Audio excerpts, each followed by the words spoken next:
একটা খুব পরিষ্কার কথা বলি, সেটা হচ্ছে দুয়ারে হত্যা প্রকল্প, যেটা মমতা বন্দ্যোপাধ্যায় বলেননি কিন্তু গিফট করেছেন। এই দুয়ারে হত্যা প্রকল্পে তিনি মানুষকে রক্তে ভিজিয়ে তার ক্ষমতার স্বাদ ভোগ করেন এবং এই পুলিশ প্রশাসন আগেও দেখেছো আরজিকর কাণ্ডে প্রমাণ লোপাটের অভিযোগে গ্রেফতার হয়েছে এই রাজ্যের পুলিশ। সেই কারণেই মমতা বন্দ্যোপাধ্যায় স্বরাষ্ট্র দপ্তরটা নিজের কাছে রেখেছে খুনটাকে এস্টাবলিশ করার জন্য। মমতা বন্দ্যোপাধ্যায় নিজেও দায়ী, এই অভিযোগ মাথায় নিতে হবে, অভিযোগ নিতে হবে। আপনার ওসি দাঁড়িয়ে খুন করেছে, আরে ওসি দাঁড়িয়ে খুন করেছে, ওসি হয়ে গেছে, এবার জেলে যাবে ওসি জেলে যাবে, আরে ওসি জেলে যাবে, নারকেল ডাঙার ওসি জেলে যাবে, আপনার বিধায়ককে জেলে পাঠানো হবে। পুলিশ খুনি, শাসক দল খুনি, মমতা বন্দ্যোপাধ্যায়কে খুনি প্রশ্ন তুলে দিচ্ছেন পরিবাররা। তারা বলছেন পুলিশ দাঁড়িয়ে থেকে খুন। সন্তু, আপনাদের দায়টা আপনারা এড়াতে পারলেন না। গত 25শে জুন আপনারা জরুরি অবস্থার 50 বছর পালন করলেন, একবারও বললেন না পশ্চিমবঙ্গে এখন অলিখিত জরুরি অবস্থা চলছে। জরুরি অবস্থায় কি হয়েছিল?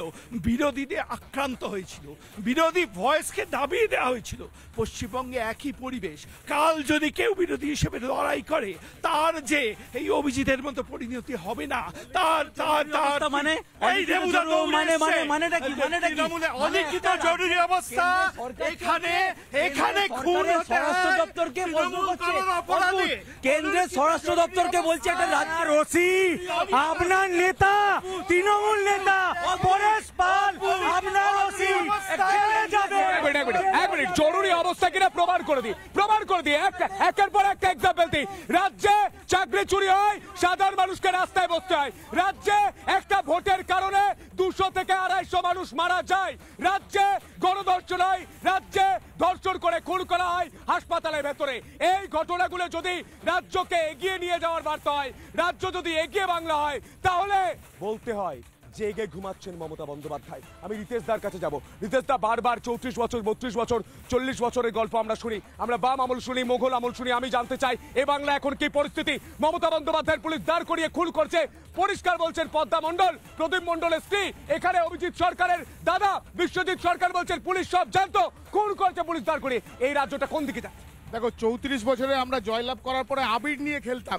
34 বছরের পরে 2011 পর থেকে তৃণমূল আবির নিয়ে আর খেলে না, তৃণমূল সকেট বোমা নিয়ে খেলে এবং সেই সকেট বোমাতে তামান্নাকে মরতে হয়, হরগোবিন্দ দাসকে কুপিয়ে মরতে হয়, এমনকি বামপন্থী কর্মীদেরকে কুপিয়ে মরতে হয়। দুই হচ্ছে যে আমরা যাকে কামরা কাকে মেশালে সাইবাড়ি হটাও, ওইসব বলে ওইসব ফুলবাই কথা বন্ধ করো।